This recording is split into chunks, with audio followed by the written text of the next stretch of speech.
Hello,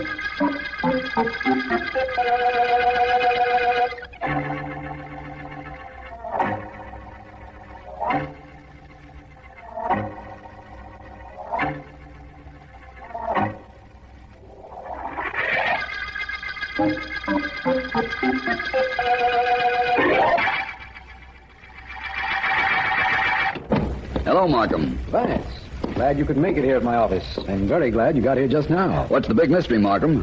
Why did you want me here at exactly 11 o'clock at night?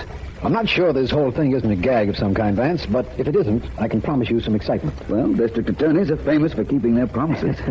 I'm glad I came. I hope you will be. What's up? Vance, I found a message on my desk this evening indicating I could expect a phone call at 11 o'clock tonight that might save somebody's life. That's what we're waiting for. Well, that's fine with me. I don't know anything I'd rather do. It's 1 minute after 11, though. Perhaps somebody else did a little life-saving. Well, perhaps we'll wait a few...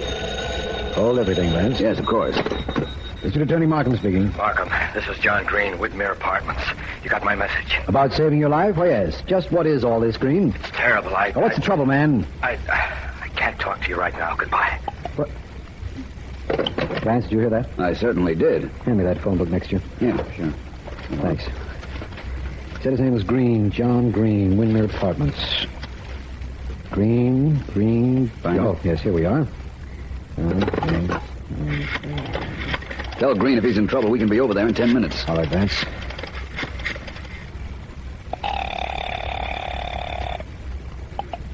Hello. Green, this is Markham again. Now listen, Philo, Vance, and I are on the way over there. We'll be at your house in 10 minutes. No, don't come if you try. Green. He doesn't answer, Vance. Let's get over to his place right away. Apparently somebody shot him while he was talking to you. Markham, you've just eavesdropped on a murder.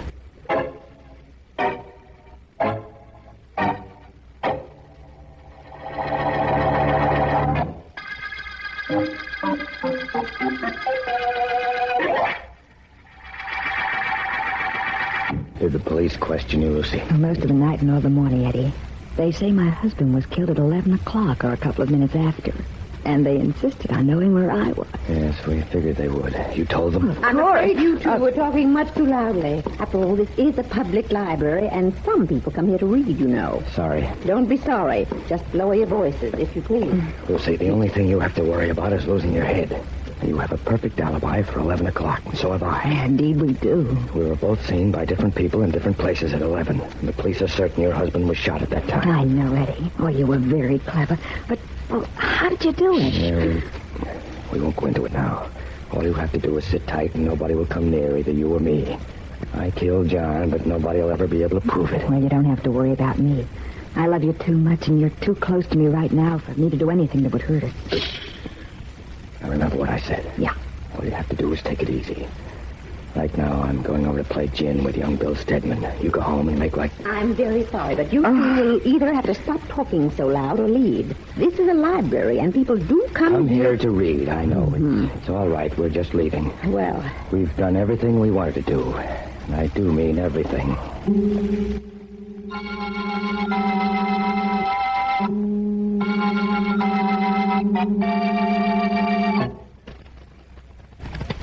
You keep shuffling the cards, Bill, and you rub the spots off them. What's your hurry, Eddie? The sooner you deal them out, the sooner we get the game going. Oh, and the sooner you win more of my money, huh? Look, anytime you want to quit, kid, it's okay with me. I'm hooked almost $500. I'll keep playing. Oh, I was just figuring how much you've won from me in the past month. How much? Over $7,000. You can afford it. Yeah? And if you can't, you shouldn't have played. Nobody hit you on the head and made you play gin with me. I wish somebody had hit me on the head before I started. You want that card? 6 of diamonds, no use for it. Take another one. Eddie, how about doubling the stakes? Nothing doing. You get out the way you got in. Anything to give me a break, huh? Anything. Maybe you aren't so smart, friend. Hmm? Maybe I know a way to get some of my money back. What's with that kind of talk? Well, suppose the police knew that you and the wife of the guy who was shot last night, that John Green, were pretty friendly. Don't be a baby. So I know Lucy? I knew the guy, too, didn't I? I rented my apartment from them a year ago. Let's keep this game going. I knock with 3. That's good. 3 queens, 3 sevens, 3 jacks. That's rigged. I have no layoffs. I got 8, 18, 24. Wait a minute. What's the matter? Those other cards you have palmed in your hand. You've been cheating me. Don't be a dope. I have no cards. You just dropped them on the floor. I saw you, and I'm going to find it. You're out of your head. Dope, stop choking. You stop her out. And if you want to play that way,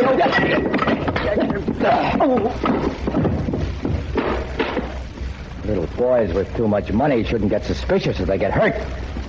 Get up, Bill, and pay me off. I'll get up, all right, and you'll get paid off, too. One way or another.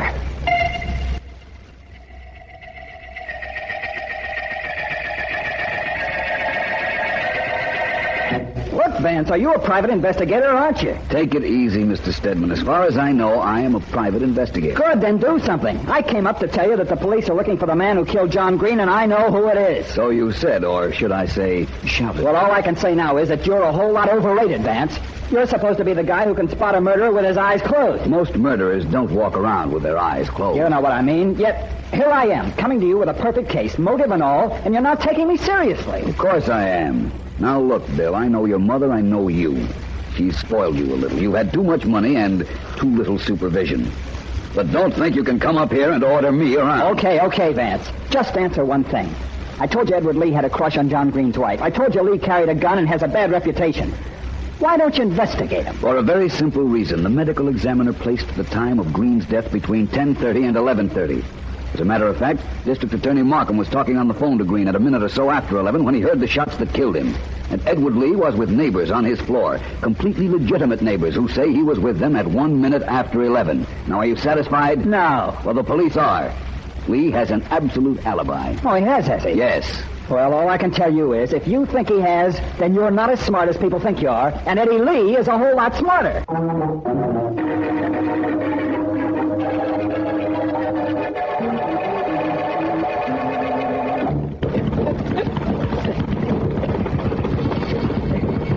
Okay, wait a minute.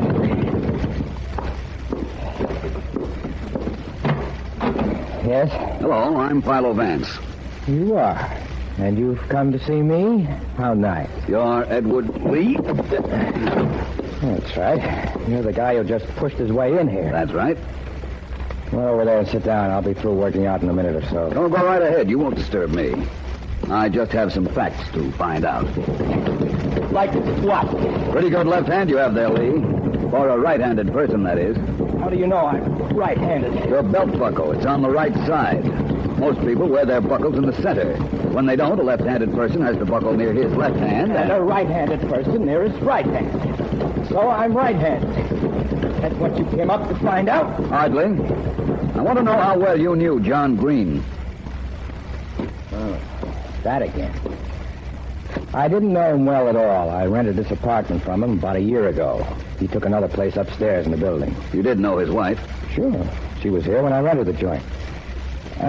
What's it to you, Vance? What makes all you characters so curious? All of us characters? Sure, characters, busybodies. Guys that can't mind their own business. Guys like you. Somebody killed John Green. Okay, he's dead. How do you figure to help him? I figure to stop somebody else sometime from murdering a person because they'll remember that Green's killer was caught. So far as I can see, Green's killer is going free. He's got nothing on anybody, including and especially me. So how about getting out of here before I go to work on you instead of that bag? I'd rather enjoy any effort you made to throw me out of here. You'd enjoy it. Mm-hmm. Well, never let it be said that I'm a bad host. Never let it be said that I didn't see to it you had a good time.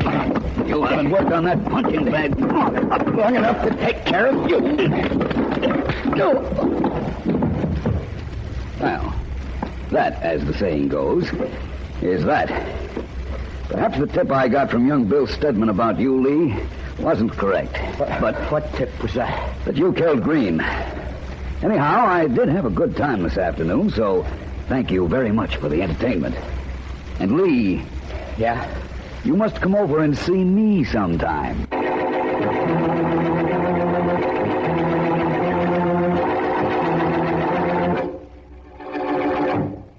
Eddie. Keep your voice down, Lucy. I don't want that librarian to come over here and warn us again. And I do want to talk to you. I'll be careful. Well, what's been happening? Bill Stedman got sore because I beat him in a couple of card games, and he went to Philo Vance and told Vance I killed your husband. Oh, he didn't? No, he did, all right. Oh. Vance was over at my place to find out a little more about it. Oh, what do you care, Eddie? You got an alibi that nobody will be able to crack. You were with your next-door neighbor at a minute after 11. Yeah, sure, but you know I gimmicked everything. I know you did, but I don't know how you did it. Oh, Eddie, you're wonderful. Cut it out, the librarian. Oh, I don't care about her. I only care about us, about you and me now that John's out of the way. Quit that, will you? Cut it out. Oh, it's you two again, is it? Don't you realize how loud talking distracts the others here in the library? Okay, we'll be quiet. You'd better. You're disturbing the others. Well, it isn't only the others he's disturbing. He's also disturbing me. Shh, please.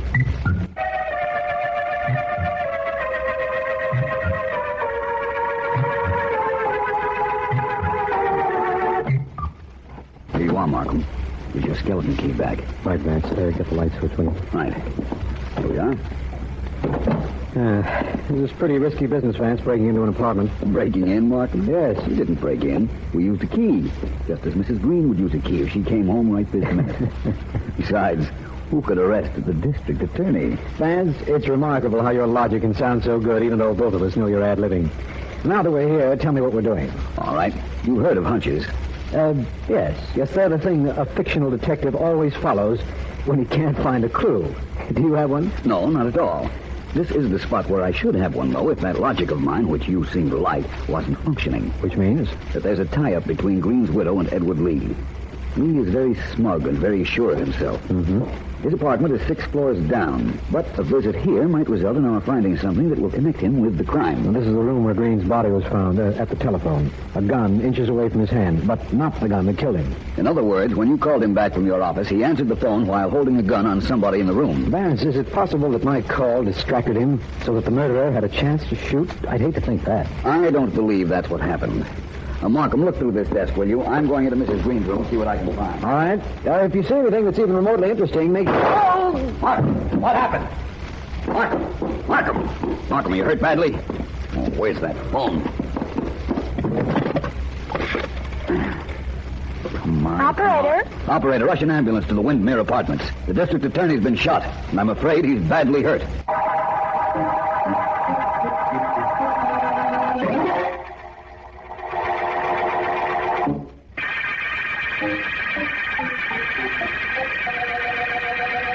This is Philo Vance. District Attorney Markham was shot about an hour ago as he and I were looking through the apartment of John Green, who had been murdered the day before. Both of our suspects, Mrs. Green and a man named Edward Lee, have alibis for around 11 o'clock, the time we believe the murder was committed. Markham has been taken to the hospital, and I am about to go into his room now to see how serious.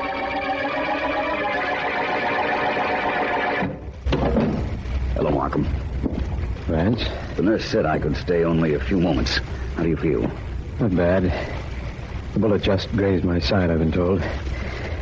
I guess somebody didn't want us at the Green apartment, Vance. Oh, I don't know. Nobody fired at me. Well, then somebody didn't want me there, let's say.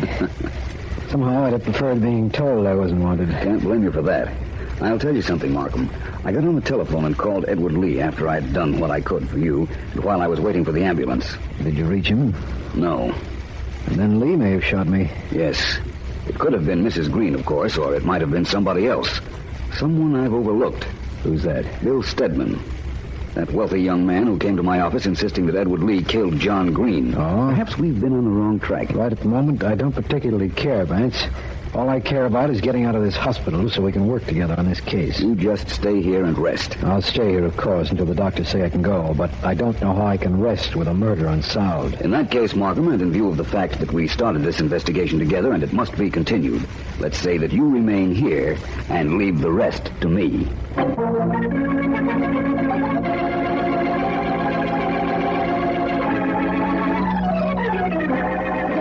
Sit down. Well, I want to talk to you. Mother, I've got to go. I've got an appointment. What kind of an appointment? To gamble again?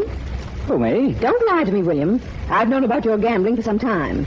Any day now, I expect to pick up a paper and read William Stedman Jr., wealthy young playboy, arrested in gambling raid. I won't have that, William. I don't go to gambling houses. I know you haven't been going to them, but I know you've been gambling, and I know you've been losing.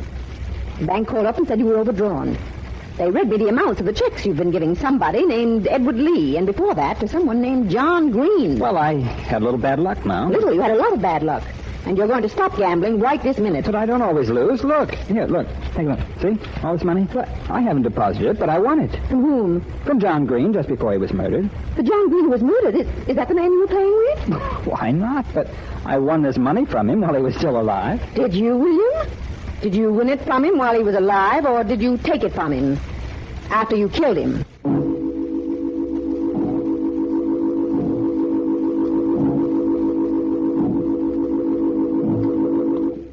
Thank you for coming down here to Markham's office with me, Mrs. Green. Well, that's all right. I believe you'll want to be with me when I find out something, if I find it out. Well, what are you looking for? Some indication of who killed your husband, of course. Oh, well, Vance, I have a confession to make. I know.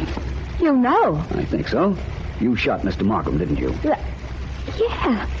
Yeah, that's what I was going to say, but how did you know it was? Rather simple. You realize Markham isn't seriously hurt, and I certainly didn't expect you to confess your husband's murder, so what else could it be? I didn't mean to shoot Markham. I came home, saw somebody bending over the desk, and thought it was a burglar. I carried a gun, so I shot.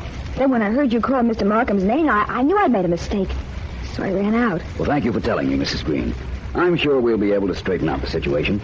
Now, would you mind coming in here to Markham's office with me? Not at all. Thank you. Here we are. Now I want you, Mrs. Green, to be me. You want what? I beg your pardon? Sit here in this chair. Now, I'm going to pretend to be Markham, and also pretend this is the night your husband was killed. Now, I'm at the desk when the phone rings. Markham picks it up, and a voice says, "I'm John Green, Windmere Apartments, I'm in trouble," and so forth and so on, and hangs up. Markham told me what happened, then went through the phone book here looking for your number. Well, I'll tell you the number. It's Clover 61561. Oh, is it? Well, Markham then dialed the number. Of course, you know there won't be any answer. There's no one at my house. We'll see. I'm trying to do exactly what Markham did the night your husband was shot, remember? They're ringing, Mrs. Green. Well, no one will answer. I imagine that's so. Well... Hello? Hold the phone. What? There's somebody in my house? Well, who could it be? I'll let you know in a moment. Hello, who is this? Donnelly, 23rd Precinct. I'm on duty here. Who's this? Oh, I'm sorry, Donnelly. This is Philo Vance. Please excuse this call. Right. It was a police officer. Oh. But Mrs. Green... Yep. I've just had an idea, a very brilliant idea. Well, if you say so yourself. And you said so yourself. So I did. Yeah. Now, I'm going to see if Mr. Markham is well enough to come over here and promise him as a reward that I know who killed your husband and how his killer could have a perfect alibi.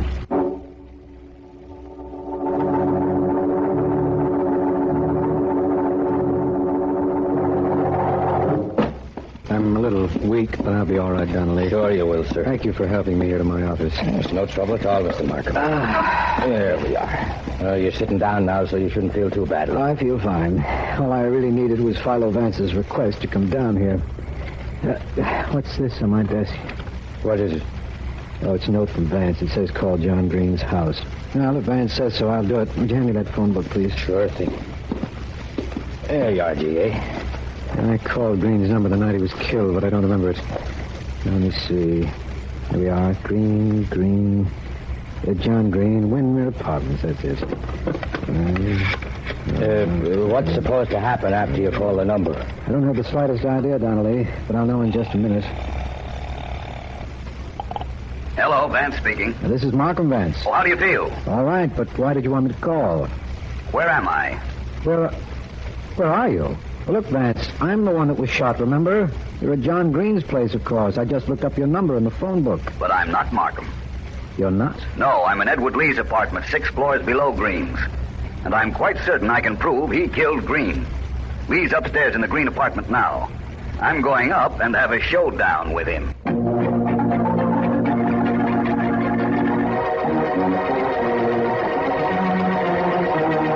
So you see, Lee, that's how you arranged the entire setup. Is that right? Very apparent to me why you did it, of course. As an alibi for your whereabouts at the time we thought Green was killed. You're pretty smart, Vance. Oh, he told me in Markham's office he was brilliant. He can hit and he can think. That's a tough combination to beat. Thank you. Okay, Vance, I'll tell you the truth. I did kill Green. But, Eddie... What's the difference, kid? He knows I wouldn't have set up that alibi gimmick if I hadn't killed him. But, Vance, it was self-defense, and I have a witness to prove it, Mrs. Green. Yes, that's right. I'm listening. Well, it was this way. I was up here in Green's apartment. The radio was on. I was dancing with Mrs. Green. Right, Lucy? Oh, yes, it is. You see, Vance? Mm-hmm. Anyhow, I was dancing with Mrs. Green. Her husband came in, saw us, and yanked out a gun. I never even thought about what I was doing. In fact, the whole thing happened so fast, I never even took my hand from around Mrs. Green. Right, Lucy? Right, Eddie. I pulled my gun and shot before he could. That's my story, Vance. It is, eh? That's right. You found Green's gun next to his body, and it's a story that Lucy will back up. It was self-defense. Mm-hmm. Well, I admit I planted the alibi that you broke, that I rigged up that telephone stunt, but I did it because I was scared. You can really start getting scared now, Lee. What? I can break your self-defense story in a minute. Oh, You're right-handed. If you were dancing and you still had your arm around Mrs. Green, how could you pull a gun? With your left hand? Well, that's what I thought. Another thing, that telephone idea of yours took a little time to plant. You had to do that the afternoon of the night you were going to kill Green. And if that's not premeditation, I don't know what is. You're nuts. You're coming with me, both of you. Why, you can't. And then I'm going to explain to Markham just how your telephone gimmick worked.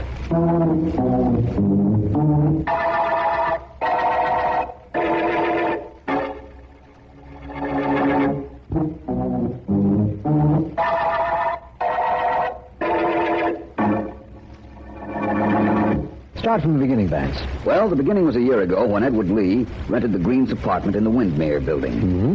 When the Greens lived in the place, they had a telephone, and naturally, the telephone book listed their name and number. Then they moved to another apartment in the same building. What happened to the number? It was changed. The number they had, Edward Lee now has. Uh-huh. If you look up Lee's name in the new phone book, you'll find it has the same phone number as the Greens used to have. I see what happened now. I looked up Green's number after the call came into my office and happened to look it up in the old phone book so that I was really calling the number that now is in Lee's apartment. Exactly. Yeah. Except that you didn't happen to look it up in an old book. What do you mean? Lee was here the afternoon of the murder and left an old book in place of the one in your office. What? That could be done without exciting any suspicion. Yes, I imagine so. If my secretary's back were turned, or if it were done surreptitiously, I'll grant you no one would notice. After that, it was easy for Lee. He killed Green at 10:30 in Green's apartment. Yeah. Then he went to his own apartment and called you, put on his act, and went next door to his neighbors to establish his alibi. The medical examiner did say Green was killed between 10:30 and 11:30. But having heard that shot on the telephone, the one that Lee apparently faked, I was certain the murder took place at a minute after 11 o'clock. And so was I. Lee tried to get away with saying it was self-defense. But too much detail had to be established in advance of the killing for it to be anything but murder. No question about that. All the things like my being alerted for something to happen at 11 o'clock, the phone call that was cut short abruptly so that I'd call back. Yes, it was all too well planned. Well planned, Markham, but not too well planned, or it might have succeeded. How do you mean? That stunt of using the telephone to establish an alibi was unusual, but it could be figured, and I figured it. You certainly did. Vance, you told me Mrs. Green was the one who fired at me. Did she mean to kill me? I think she was honest about believing there was a burglar in her apartment, and that's why she fired. But she's an accessory to the crime of killing her husband, so you have her on that charge. It seems to me that, thanks to you, Vance, she and Edward Lee have reached the end of their trail. That's fair enough, my friend, inasmuch as we've reached an end, too. The end of the Alibi murder case.